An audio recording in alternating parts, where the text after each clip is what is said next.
I just had a quick question. When you were approached by the VC, what kind of exit options were they looking for? They were looking at doing two things. They wanted to hedge two different options. They wanted to do an IPO, and then they also saw one of the principals had a friend who had a business, an alcohol business, and they saw it as a potential acquisition target of this particular liquor company, which in and of itself was an issue because there was infighting within the firm as to what the direction of the company would ultimately be in. So. Okay, I see a hand right there. The gentleman with the glasses in the gray suit. Thanks. Very inspirational stories from all of you. But the question I have is when to make the move.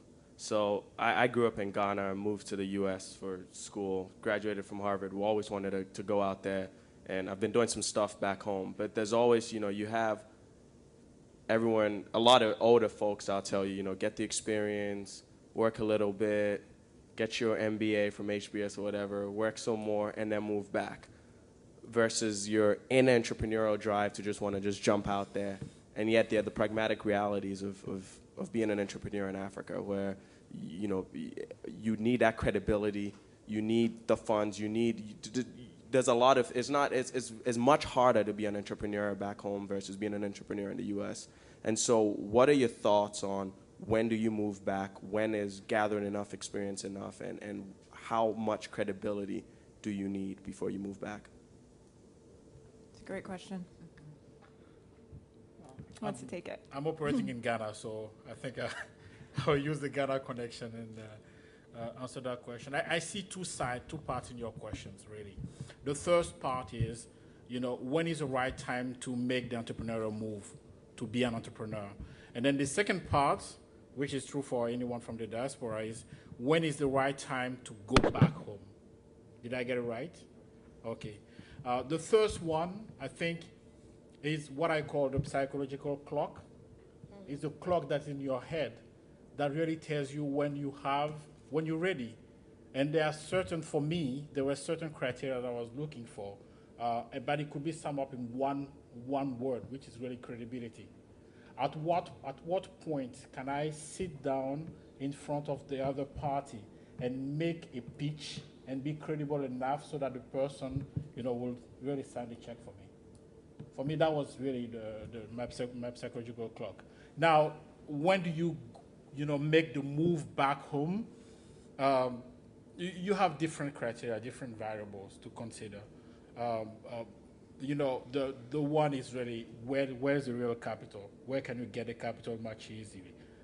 Some folks can get the capital back home, and I have some very good friends who are entrepreneurs who get the sourcing back home.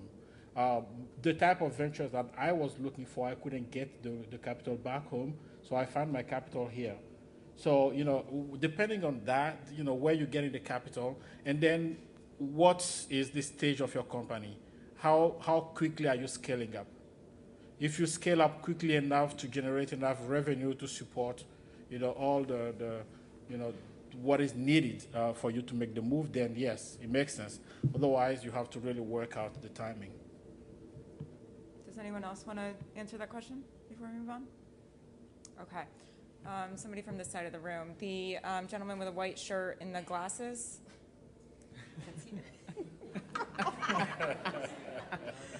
What, did I do something wrong? That's so funny. No worries. Navalia, you mentioned about how important track record is in terms of raising capital. And something I found in the US, even if you've failed at launching a company before, that almost is still a positive thing. Whereas my experience in Africa is that you only have one chance. If you fail, that's it, people are not going to invest in you ever again. And I was just wondering, from having worked on both sides of the ocean, whether you see that as a key challenge in Africa, just the culture around accepting failure as an entrepreneur, and how it's different from here and in a place like Ghana. It's a real challenge. It's a real challenge. And I would say there's one challenge, which is really the perception of the entrepreneur. When I was head of operation for Coca-Cola in mid-Africa, everywhere I go, people will listen to me. Now I'm the CEO of the small company, Anywhere I go, I have to beg for people to open the door.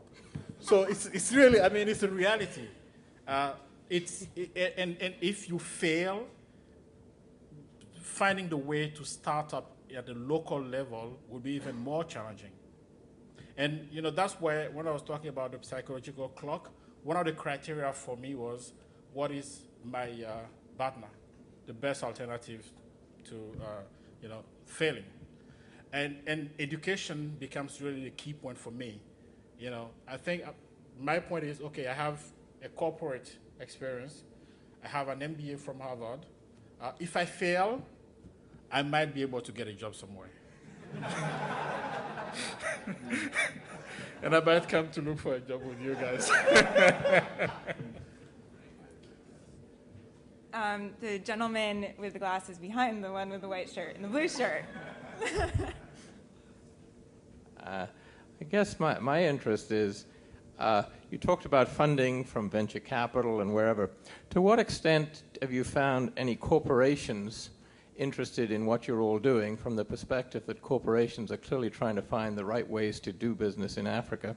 I realize some of you are maybe too early stage for this, but either as investors, as business partners, as customers, or whatever, are you seeing any interest in what you folks are doing from the corporate world, getting involved with you one way or another? Sure, I'll take that question. American Airlines is a customer of ours. It's a very big customer of ours, but I also consider them to be a partner because if you look at their route structure, they do not fly directly to Africa, and they're kind of getting beat to the punch by Delta, which is doing a really good job, and then United has just started nonstop service to Accra, and they're showing some interest in going into other places, into the continent. So they've approached it in a different way, in that they leverage their relationship with us and the fact that they do business with and can now say that they have the first fair trade certified wine on their flights, which one of our brands is nothing but fair trade. They leverage the fact that we, within our portfolio, have the only two, unfortunately, and hopefully the statistics will change by next year, the only two black-owned family vineyards in all of South Africa out of 4,000. They talk about that in their In-Flight magazine. They talk about it on their website. They've done a case study on our company. So we do get a lot of support from our customers, which is why I say we have an opportunity to do just so much more with them. There is also a very large, I would say the largest alcoholic beverage company in the world that has approached us. At first it was with a cease and desist, which is never good, but they've since changed our tune because, we're fighters, and by, call it DNA or call it our inspirations, we don't just back down from things. But they've approached us to look at maybe more of a mentor-mentee relationship with our company and their company, and they've got operations around the world. So we are just at the preliminary stages of those discussions, but I think corporate America is interested in figuring out how to play in the African space.